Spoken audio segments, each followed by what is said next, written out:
Oke, standby, kamera ready, sound ready, 3, 2, 1, action. Oke, assalamualaikum warahmatullahi wabarakatuh. Welcome back to my video today. I'm Muhammad Abdul. So today we have to learning about simple present tense. Nah, jadi apa itu simple present itu apa sebenarnya? Kita kan pasti ketika kita belajar bahasa Inggris di SMA terutama, itu kan pasti ada grammar yang berupa simple present. Nah itu, jika kalian tidak mengetahui apa itu simple present, itu otomatis nanti ke depannya itu kalian akan bingung bagaimana penempatannya itu. Nah itu, jadi hari ini kita akan membahas tentang simple present tense. Nah, yang pertama dari definisi simple present. Jadi simple present itu apa? Simple present itu adalah sebuah bentuk waktu yang digunakan untuk menyatakan fakta umum. Jadi benar-benar fakta atau rutinitas, kebiasaan dan keadaan yang bersifat tetap, itu adalah simple present tense. Seperti contoh, I study English every day. Itu kan pasti berdasarkan fakta.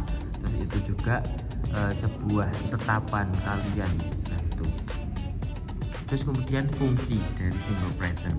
Yang pertama adalah untuk menyampaikan rutinitas. Terus kemudian ada kebiasaan, fakta umum, dan keadaan tetap. Nah ini berarti menggunakan simple present tense. Terus kemudian setelah itu ini ada beberapa rumus-rumus dari simple present tense. Jika kita ingin menanyakan sesuatu, itu kan kita harus menggunakan present tense, dan pasti ada rumusnya menanyakan. Terus kita itu kan pasti ada aturannya. Nah yang pertama adalah kalimat verbal. Kita belajar mengenai kalimat verbal. Kalimat verbal itu apa? Kalimat verbal itu adalah kalimat yang menggunakan kata kerja verb 1. Itu adalah kalimat verbal. Jadi untuk rumusnya itu adalah subjek, verb 1 sama objek. Nah seperti di sini, subjek, verb 1, objek. Seperti contoh, I study English. I itu sebagai subjek, study itu sebagai verb, and English itu sebagai objeknya. Nah itu seperti contoh, simple saja. Dan kemudian setelah kalimat verbal ada kalimat nominal juga. Ya, kalimat nominal itu apa? Kalimat nominal adalah kalimat yang menggunakan to be. Jadi ada to be-nya. Kalau kalimat nominal itu ada to be-nya, dan to be-nya itu berupa is, am, are. Terus kemudian untuk aturan penggunaan is, am, are itu seperti apa? Nah untuk is itu berarti digunakan ketika subjeknya berupa she, he, it. Kemudian ketika am berupa I. Kemudian are itu digunakan ketika subjeknya berupa you, they, we.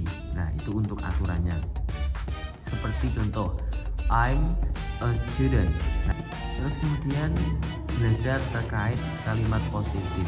Jadi apa itu kalimat positif ya? Kalimat positif itu digunakan untuk menyatakan sesuatu secara positif atau menyatakan suatu fakta. Jadi kan ada kalimat positif, negatif, atau interrogatif. Nah ini kita membahas kalimat positif.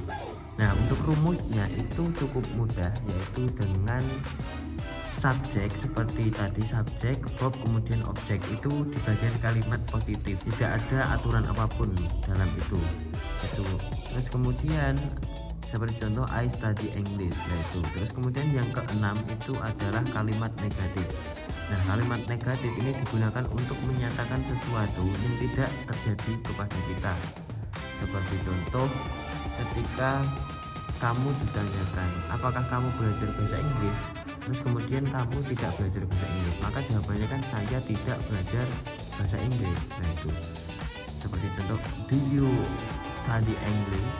Nah itu. Terus jawabannya berarti menggunakan I do not study English. Ada do, ada not study English. Rumusnya itu subjek do atau does, kemudian not, kemudian verb 1. Oke lanjut, kita belajar tentang kalimat interrogatif. Nah kalimat interrogatif itu adalah kalimat yang nanti akan kita gunakan ketika kita ingin membuat sebuah pertanyaan. Nah itu. Jadi untuk rumusnya itu pertama kita menambahkan do atau does, terus kemudian subjek baru verb 1. Itu adalah rumus kalimat interrogatif. Seperti contoh bagaimana, misal subjeknya berupa you, berarti menggunakan do. Kalau subjeknya berupa she it, maka menggunakan does. Nah itu untuk aturan penggunaannya. Seperti contoh seperti ini, do you study English, dan jangan lupa belakangnya dikasih tanda tanya. Nah itu contohnya. Terus kemudian penggunaan do dan does. Nah untuk penggunaan do dan does itu ada aturannya juga. Do itu digunakan ketika subjeknya berupa I, you, Dewi. Terus kemudian ketika subjeknya kok berupa she, it, maka menggunakan does. Nah, itu seputar simple present. Nah jadi alhamdulillah kita sudah mempelajari tentang simple present tense, dan mungkin untuk kedepannya juga ini saya akan mengupas seluruh grammar dari bahasa Inggris itu apa saja, itu kita akan bahas tuntas di sana. And don't forget to always practice in English language, and you have to improve what English language, because my grandmother ever said knowledge without practice is not given back. So you have to always practice and practice. Okay, I think enough for me. Thank you. Assalamualaikum warahmatullahi wabarakatuh.